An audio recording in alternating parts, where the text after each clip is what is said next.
meus queridos, tudo bem? Vamos a mais uma aulinha nossa? Gente, aqui é mais para fechar aquilo que a gente já tinha começado, tá? Sobre vegetação, que aí depois, né, vocês sabem, já tá sabendo a história. Mas aí a gente vai falar hoje sobre biomas brasileiros, então é uma aula bem simples. Aliás, acho que é mais para complementar o que nós já vimos sobre vegetação.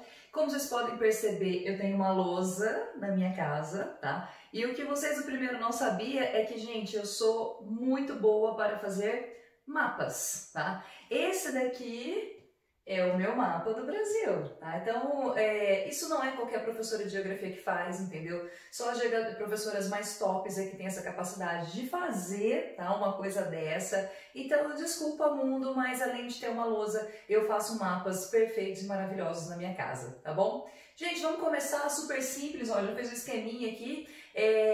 Eu também vou deixar, gente, lá no Google Classroom para vocês todo o material em PDF, se vocês quiserem estudar depois, tá? Eu vou preparar um materialzinho, deixo das outras aulas também, que eu sei que eu não passei, mas aí eu passo tudo de uma vez, tá? Para vocês terem acesso também a esse material para poder estudar, tá bom? Gente, começando, ó, o bioma é muito simples. A gente começa primeiro pelo bioma amazônico, é o maior do Brasil, óbvio, né, como vocês estão percebendo.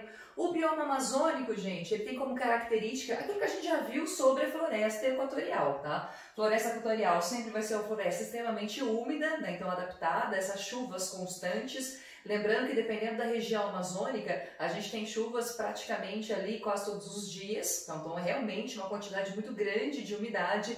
Ao contrário do que um certo presidente falou, mesmo ela sendo úmida, ela pode pegar fogo, tá? Porque aí falaram por aí que ela não tá pegando fogo porque é uma floresta úmida.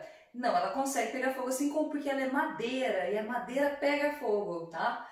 Gente, vai ser uma floresta densa, fechada. Como assim densa e fechada? Quer dizer que a vegetação, ela é muito... As árvores são muito altas, tá? Folhas, galhos, né? Muito esparçados. Então é tudo muito fechado. Se vocês se perderem na floresta amazônica, por exemplo, é difícil a locomoção. A gente fica inclusive perdido ali, porque a gente não tem noção de espaço, né? Onde está o norte, sul, leste, oeste. Então realmente é de difícil localização. Se você já estiver ali, perdido ali dentro. Então a mata muito fechada, a gente vai ter essas árvores que a gente chama de latifoliadas e o clima, obviamente, equatorial, tá? Gente, descendo aqui, ó, nós vamos para o Pantanal. O Pantanal é esse bioma brasileiro aqui, olha, que fica bem nessa partinha aqui do Brasil, tá?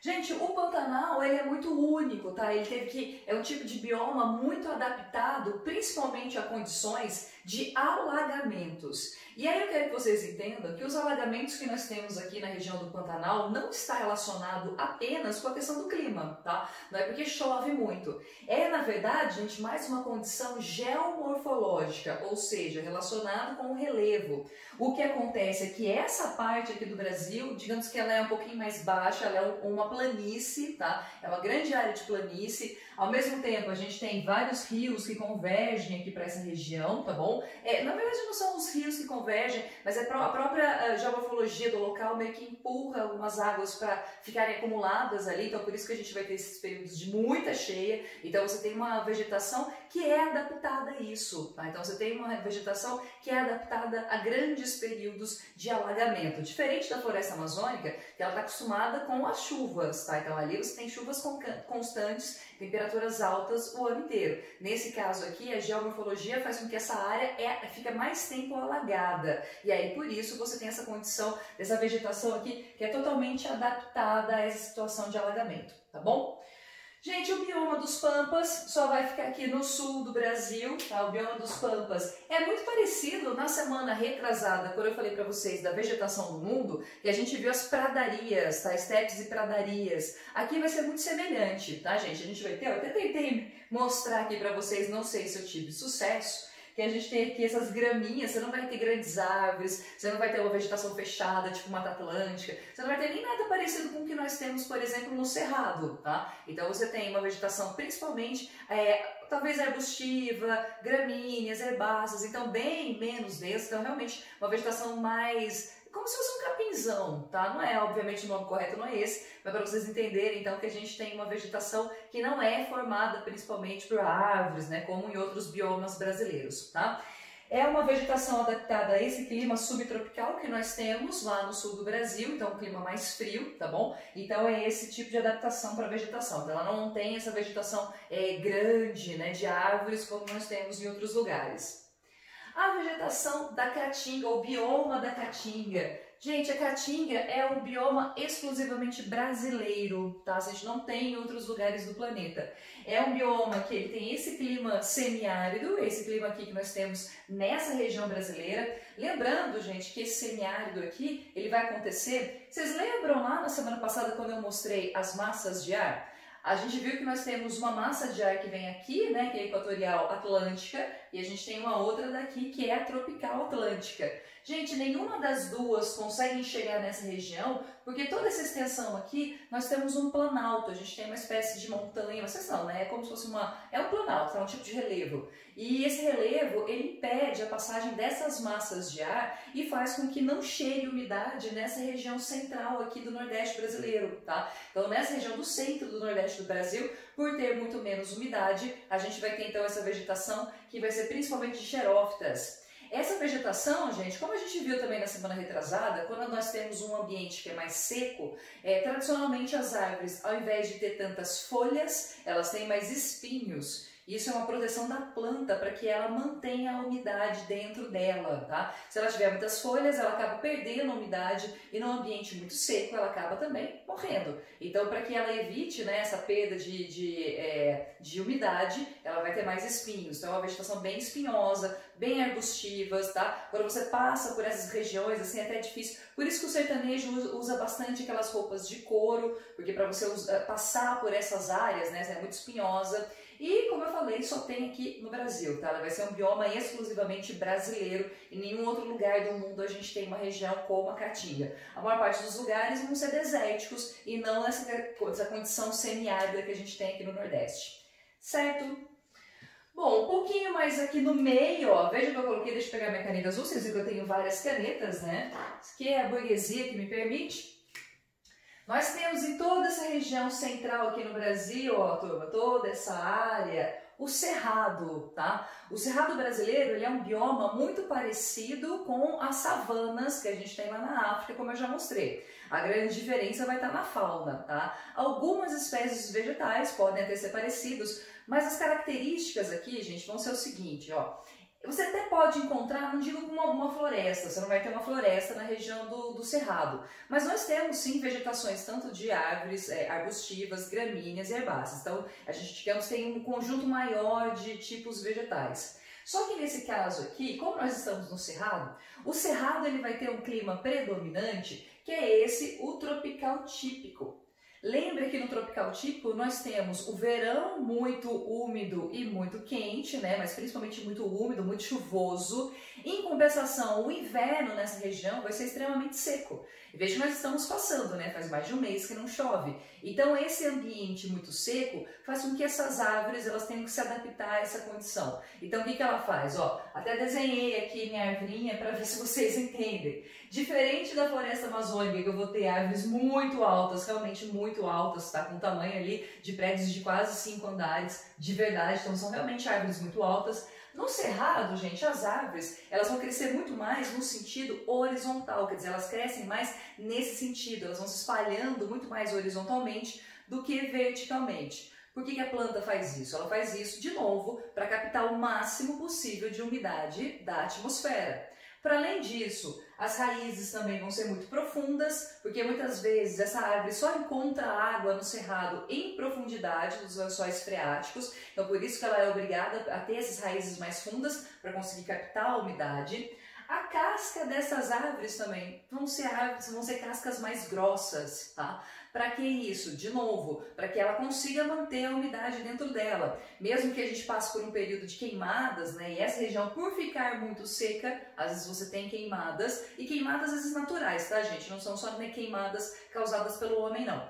Essas queimadas, às vezes ela passa, né? E você vai passar pela paisagem, parece que está tudo morto, mas como ela tem essa casca mais grossa, a planta ela consegue sobreviver, principalmente porque ela tem essa proteção, tá bom? Então na árvore do cerrado você tem uma mata que é mais aberta, diferente tanto da flora do bioma amazônico quanto do Mata Atlântica, você não vai ter essa vegetação fechada, ela vai ser mais esparçada. Em alguns lugares, olha, ao invés de árvores, a gente vai ter arbustos, a gente vai chamar isso de campo sujo, então você vai ter essas diferenças, né? Em alguns lugares um pouquinho mais árvores, em outros mais arbustos, e a gente também tem bastante vegetação de gramíneas e herbáceas, tá? Então realmente, digamos que é um conjunto mais diversificado, tá? De vegetações, não é tipo os pampas que só tem as gramíneas.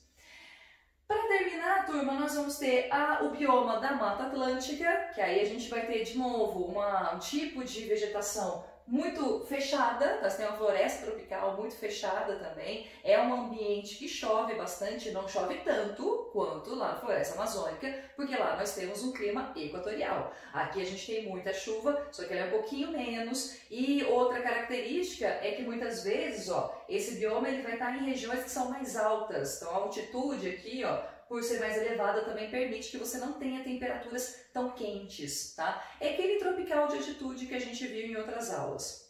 Aqui nós vamos ter, de novo, vegetação densa, fechada. Gente, muito parecido com a floresta amazônica, o que difere é a questão da biodiversidade, né? Que a gente tem um pouquinho menos de biodiversidade. As árvores também não vão ser tão altas, tá? No caso da floresta amazônica, realmente as árvores vão ser muito mais altas do que nós temos aqui. E lembrando que essa vegetação, gente, esse bioma da Mata Atlântica, ele ao longo da história do Brasil foi um dos que mais sofreram, tá? É o bioma que praticamente mais foi desmatado no país, porque ele começa a ser desmatado desde 1500, quando os portugueses chegam, e a primeira coisa que eles vão pegar é o pau-brasil. O pau-brasil era uma planta que estava nessas regiões onde a gente tem hoje a Mata Atlântica, e depois a gente teve a produção de café, cana-de-açúcar, o que desmatou bastante essa área, tá? Bom, pensando, já que eu falei de desmatamento, vocês sabem, claro, o desmatamento que nós estamos tendo na floresta amazônica, hoje em dia, tá? 2020, o desmatamento na floresta amazônica, ele bateu recorde de novo, o ano passado já tinha batido recorde, esse ano a gente bateu mais um recorde triste, tá? Quer dizer que a gente continua desmatando mais do que se desmatava antes. Então tem gente que diz, não, sempre foi desmatada a floresta amazônica. De fato, mas nós estamos fazendo isso cada vez mais em velocidades muito maiores e em regiões que são realmente, que de repente tem muitas pessoas morando ali, tem comunidades indígenas, né, populações ribeirinhas. No caso de 2020, o que nós temos de diferente é que muito desse desmatamento, gente, está sendo feito por garimpos ilegais. E esses garimpos ilegais, eles têm muita relação com a procura do ouro, tá? Hoje, 2020, nós estamos tendo um ouro com valor de mercado muito alto, tá? Então o ouro está valendo mais que dinheiro, literalmente, tá? Você tem uma barra de ouro aí, não sei quem teria uma barra de ouro, né? Mas o ouro, como no mercado internacional, ele está valendo bastante, então você tem muita procura, e se você tem muita procura, os garimpeiros também acabam indo em algumas regiões da floresta para buscar justamente esse ouro. Então você tem muito desmatamento causado por esses garimpos ilegais, tá certo? Gente, falando só para terminar de desmatamento, o cerrado também vai ser um bioma muito desmatado e assim, é um grande erro que as pessoas sempre falam, quando passam às vezes no cerrado, entendem que é um tipo de vegetação mais pobre, que você não tem as mesmas vegetações exuberantes ou bonitas da Mata Atlântica, por exemplo, ou mesmo da floresta amazônica, e não entendem que, na verdade, é sim um bioma muito rico, tá? Uma biodiversidade muito interessante, muito bacana, e que você não pode simplesmente desmatar. Só que é uma região, principalmente aqui, tá? Ó, principalmente nessa área aqui, mais ali no centro-oeste, talvez até mais para o norte do centro-oeste brasileiro, nós temos muito desmatamento causado pelo agronegócio para a produção principalmente da soja e do gado, tá? Então aqui a gente vai ter muito desmatamento. Atualmente, junto com a floresta amazônica, o cerrado vai ser o bioma brasileiro que mais sofre, tá bom? Amores, viu como foi rápido? Tranquilinha essa aula. Se vocês tiverem alguma dúvida, algum comentário, alguma sugestão, tá? Se vocês gostaram da minha lousa, por exemplo, ou do meu mapa fantástico, vocês podem colocar lá nos comentários, tá bom? Então é isso, gente. Muito obrigada pela atenção de vocês. Um beijo, até semana que vem. Tchau, tchau.